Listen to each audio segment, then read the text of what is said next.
विश्वास कभी समस्या नहीं कहता है, विश्वास उत्तर को कहता है जो वो देखना चाहता है।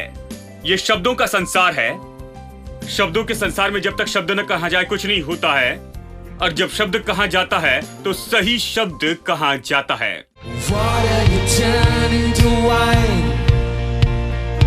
Open the eyes of the blind. There's no one like you, none like you. Into the darkness you shine, and out of the ashes we rise. There's no one like you, and none like you. God is greater, our God is stronger. God, you are higher than any other. Our God is healer, awesome in power. Our God is greater. Our God is greater, our God is stronger. God, you are higher than any other. Our God is healer, awesome in power. Our God, our God.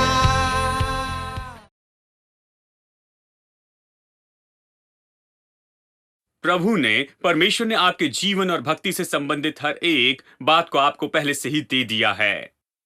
हर एक चीज, आत्मिक और भौतिक सारी चीजें प्रभु ने दे दी है। ये वचन से है और मैं कह रहा हूं, अब आप सीखें कि कैसे अपने विश्वास से आप उसे ले सकते हैं जो वहां पर आपके लिए है, आपकी राह देख रहा है, आपके लिए रखा है, और उसे अपने जीवन में यहां पर प्रकट करके लेकर आए। मैं आपको इसके बारे में सिखाता हूं, और इसे करने का तरीका यह है कि जो चीजें नहीं है उसे ऐसे बुलाए जैसे मानो वे हैं, क्योंकि वो वहां हैं। आप उन्हें नहीं देख सकते, आप उन्हें बुलाइए, वो आएंगे। हाँ, जब आप घर में आए और आपका कुत्ता दिखाई ना दे तो क्या करते हैं? आप पूरे घर में घूमते हुए ये कह सकते हैं कि ओ मेरा कुत्ता घूम गया है, मुझे पता नहीं मेरा कुत्ता कहां पर है। हाँ, डॉगी डॉग तुम कहां पर हो, जानते हैं?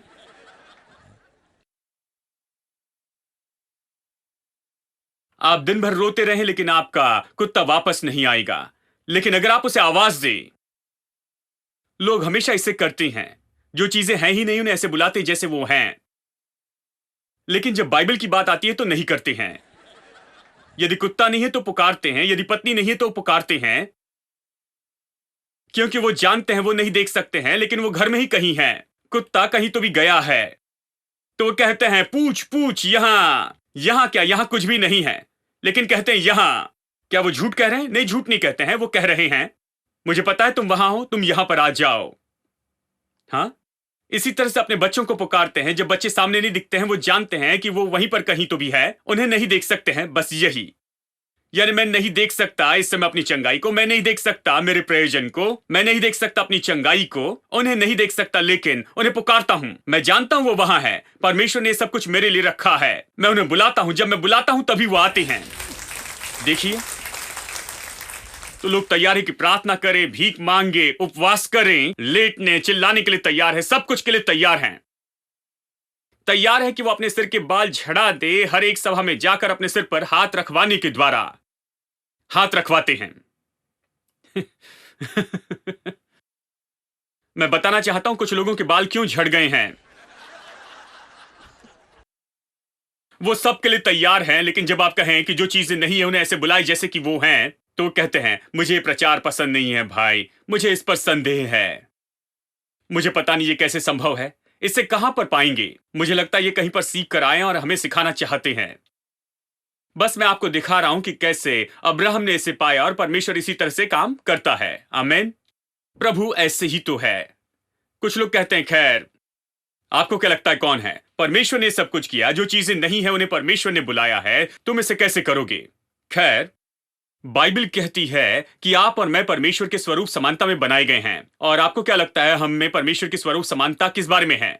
आपको लगता है हमारी नाक प्रभु जैसे दिखती है? आपकी ऊंचाई परमेश्वर के जैसी, आपका रंग प्रभु के जैसे है, या वजन या प्रभु के जैसे क्या है? प्रभु की स्वरूप समानता क्या है? मैं आपको बताऊं, प्रभु विश्वास का प्रभु है और आप विश्वास के व्यक्ति हैं। आप विश्वास से काम करने के लिए बने हैं। बाइबल स्पष्ट कहती है कि धर्मी जन विश्वास से जीवित रहेगा।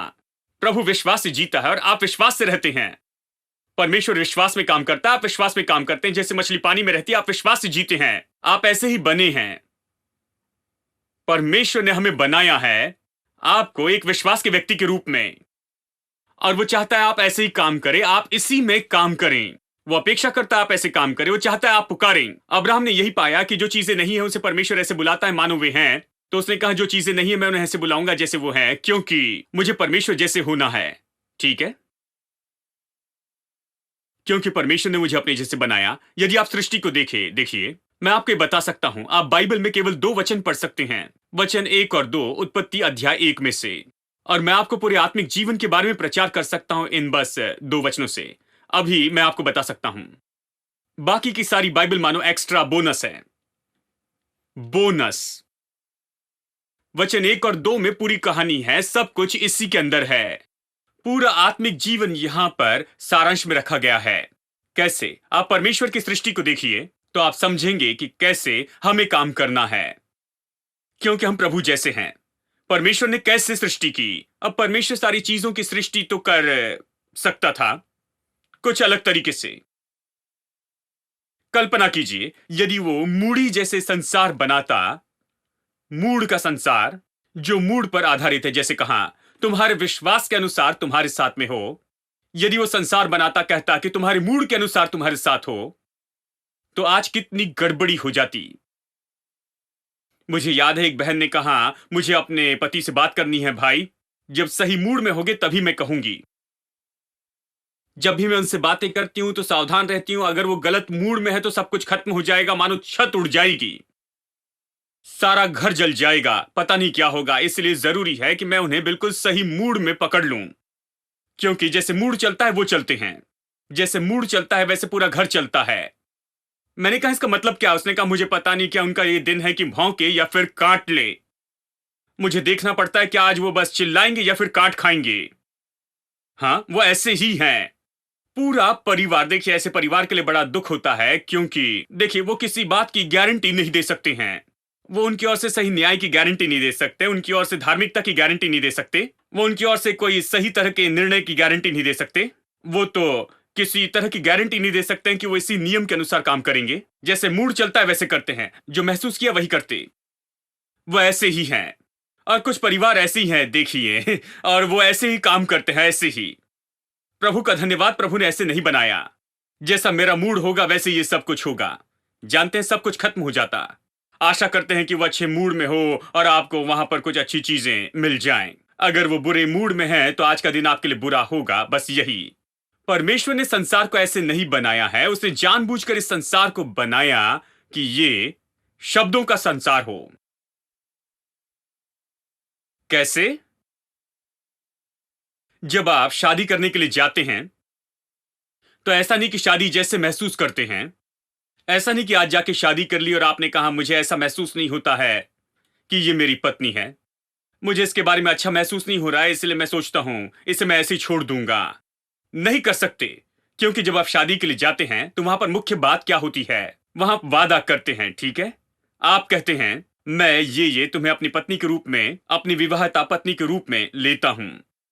मैं इस दिन से आगे तुम्हारे साथ में रहूंगा, बीमारी और तंदुरुस्ती में, और वो सारी बातें आप जानते हैं, सब कुछ कहते हैं। और आप बहुत से वादे करते हैं, और वो भी बिल्कुल ऐसे ही करती है। ये सब शब्दों पर आधारित है, वो आपका ऐसे नहीं छोड़ते, वो दस्तखत करने लगाते हैं, और फिर 3 गवाह दस्तखत करते हैं। आपको क्या लगता है ये क्या है? ये शब्दों का संसार है। और जब नौकरी के लिए अप्लाई करते हैं तो कहते हैं 9 से 5 बजे तक हफ्ते में 6 दिन आपको इतनी तनख्वाह मिलेगी, और ये इसके लाभ है, ये सारी शर्तें हैं, ये सारी बातें लिखी हैं, और वो सब कुछ पेपर पर लिखते हैं, और फिर आपको वो ऑर्डर देते हैं आपके हाथों में। ये शब्दों का संसार है। कितने लोग खुश हैं कि ये शब्दों का संसार है? ये नहीं कि बॉस आपकी ओर देखकर कहते हैं हाँ तुम आओ, शायद तुम्हें नौकरी दूं, या फिर अगर पसंद नहीं आए तो दूसरे दिन निकाल दूंगा। कोई ऐसे व्यक्ति के लिए काम नहीं करना चाहेगा, ठीक है? क्योंकि आप कुछ गारंटी चाहते हैं, आप वहां पर कुछ बुनियाद चाहते हैं, कुछ नियम, कुछ कानून। देश काम करते हैं संविधान, कानून और शब्दों से, ठीक है? यानी पूरा संसार पूरा संसार तो शब्दों के संसार के अनुसार ही काम करता है। प्रभु ने ऐसे बनाया है, तो प्रभु चुनता है जानबूझकर कि इसे शब्दों का संसार बनाएं, जहां सब कुछ शब्दों के द्वारा ही बनाया जाता है। अब इसमें हमारे लिए कौन सा लाभ है? इसमें लाभ क्या है?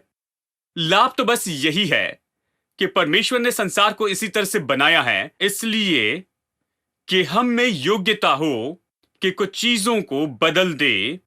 अपने शब्दों से, अपने विश्वास और अंगीकार का उपयोग करते हुए हम उन सारी चीजों को बदल सकते हैं जो हमें पसंद नहीं है।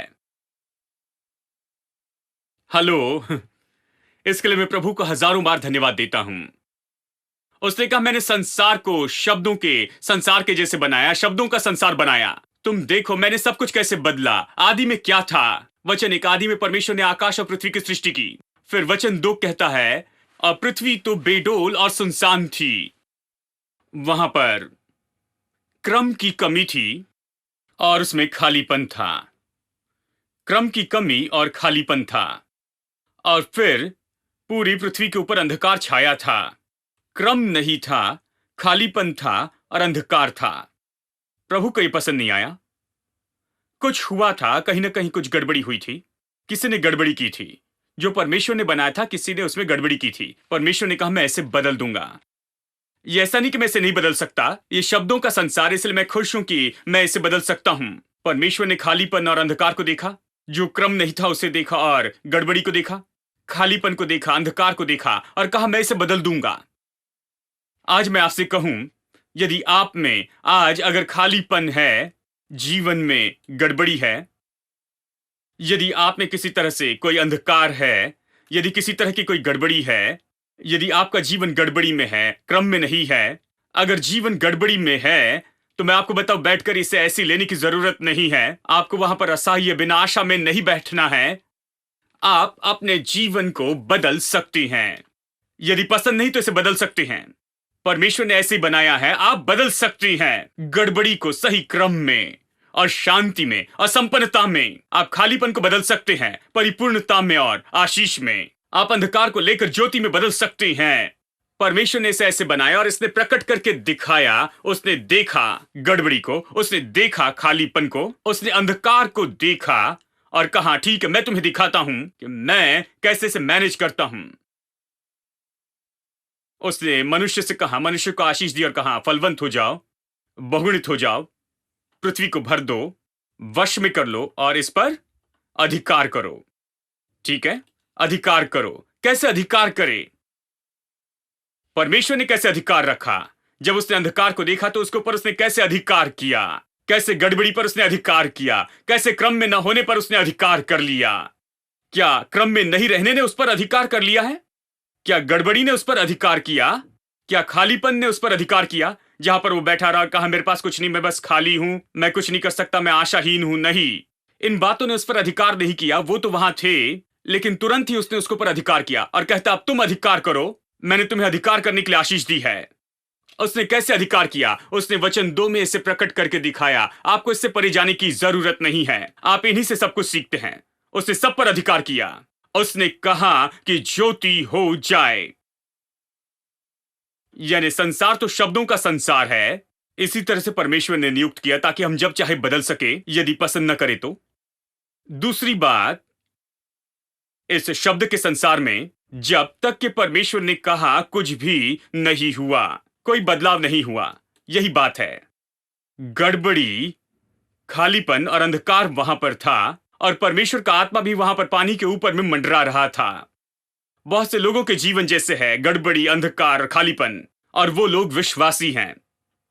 परमेश्वर का आत्मा भी चल रहा है, ठीक है लेकिन कोई बदलाव नहीं आया, कोई महत्वपूर्ण बदलाव नहीं आया, कुछ भी नहीं आया।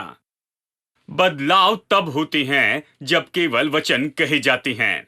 यहां तक कि परमेश्वर का आत्मा चल रहा था लेकिन बदलाव नहीं आया। बदलाव तो केवल तब आया जब परमेश्वर का वचन कहा गया।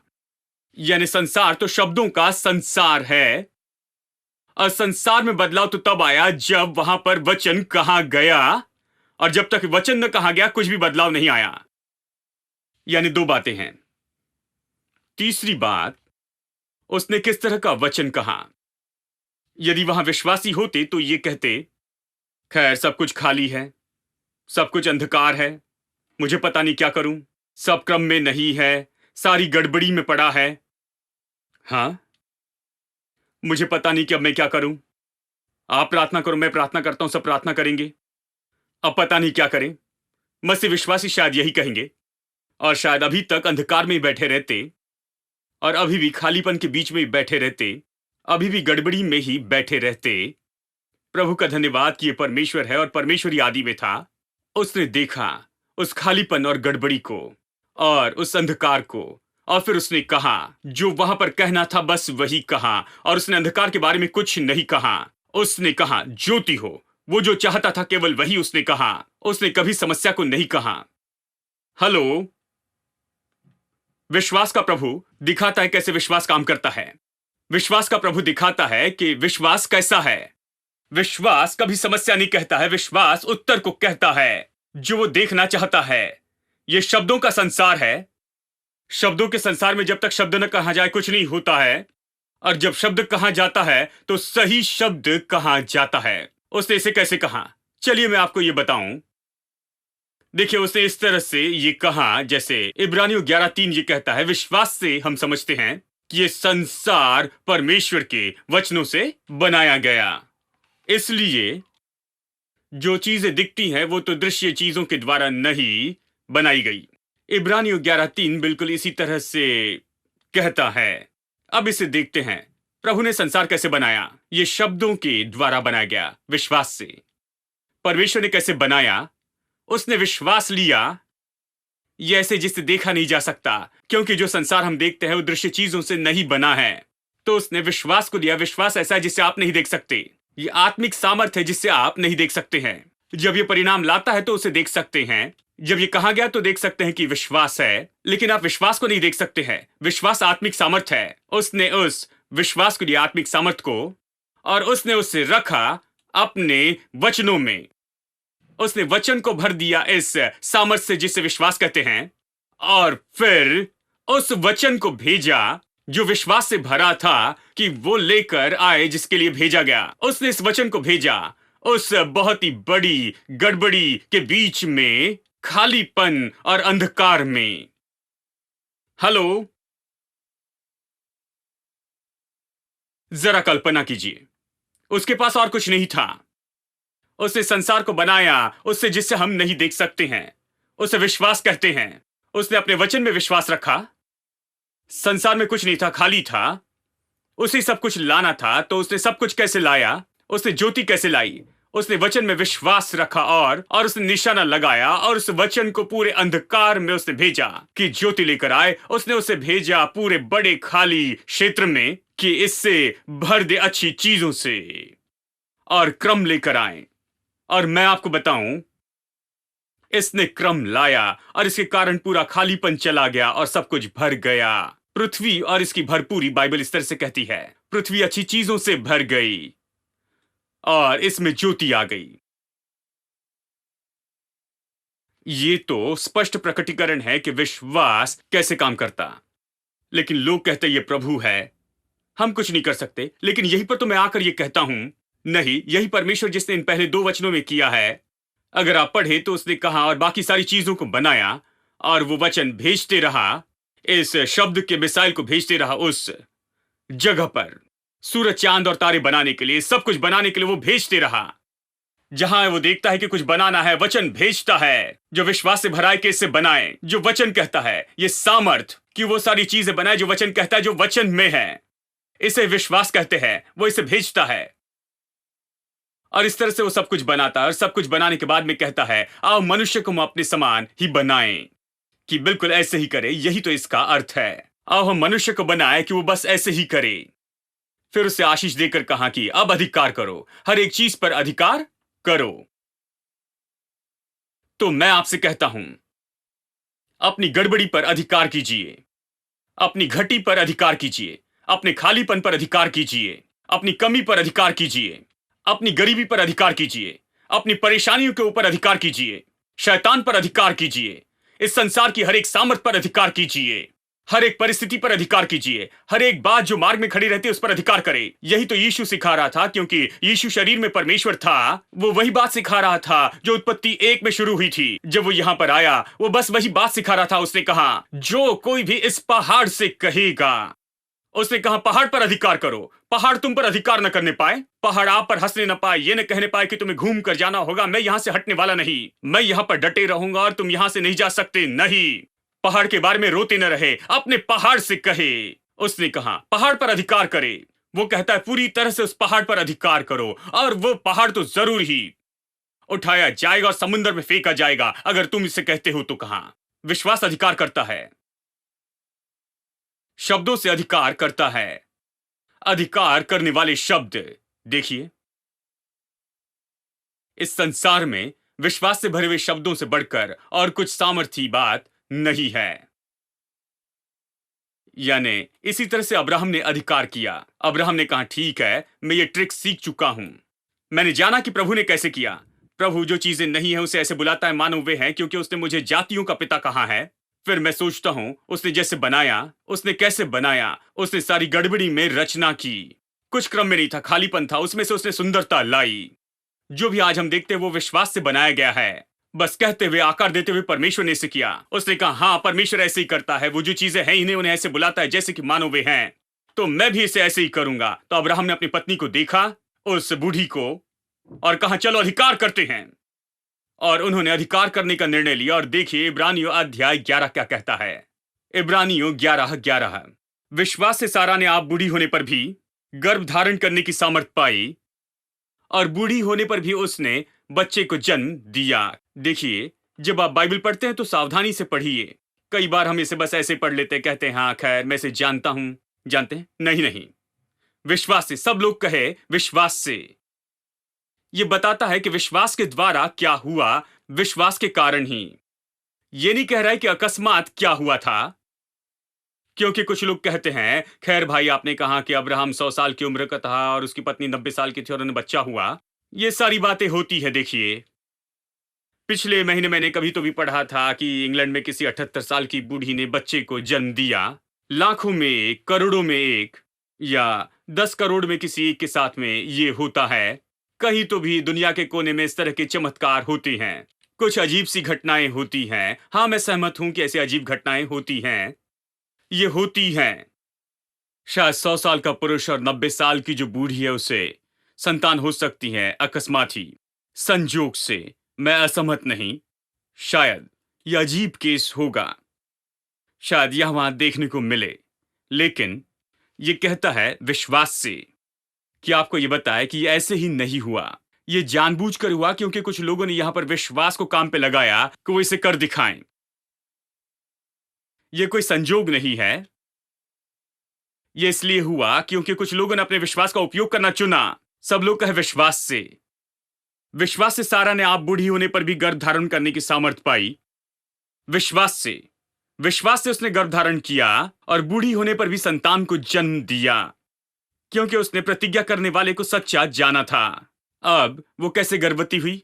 उसने प्रतिज्ञा को लिया और प्रतिज्ञा की ओर ध्यान दिया, और जिसने प्रतिज्ञा की थी उसे सच्चा मानना। उसने इस बात की ओर गौर किया कि उसने जो वादा किया उसे पूरा करेगा।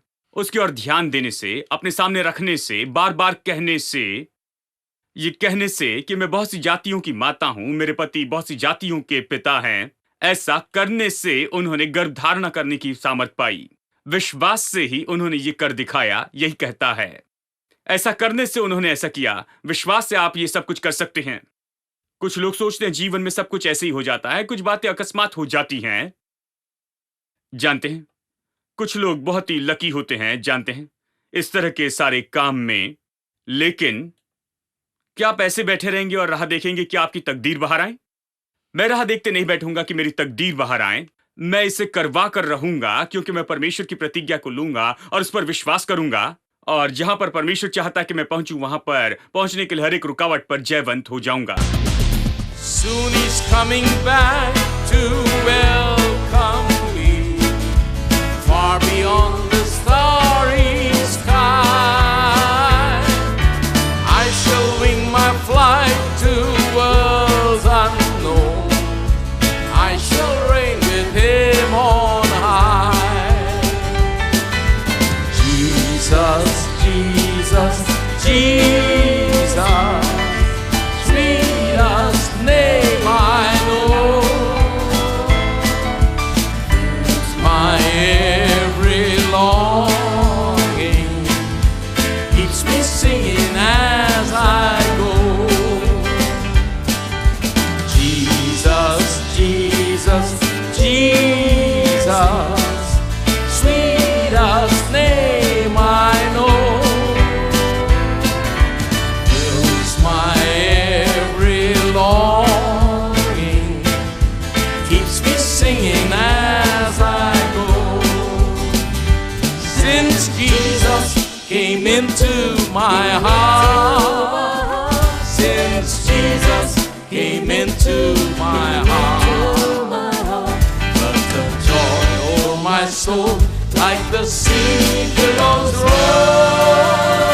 Since Jesus came into my heart, since Jesus came into my heart, since Jesus came into my heart, love's the joy of my soul like the sea billows roll. Since Jesus came into my heart, everybody. Since Jesus came into my heart, since Jesus came into my heart, floods of joy o'er my soul like the sea billows roll. Since Jesus came into my heart, isn't He wonderful, wonderful, wonderful? Isn't Jesus my Lord wonderful? Eyes have seen, ears have heard, it's recorded in God's word. Isn't Jesus my Lord wonderful? Isn't He wonderful, wonderful, wonderful? Isn't Jesus my Lord wonderful? Eyes have seen, ears have heard, it's recorded in God's word. Isn't Jesus my Lord wonderful? Isn't Jesus my Lord wonderful? Isn't Jesus my Lord wonderful?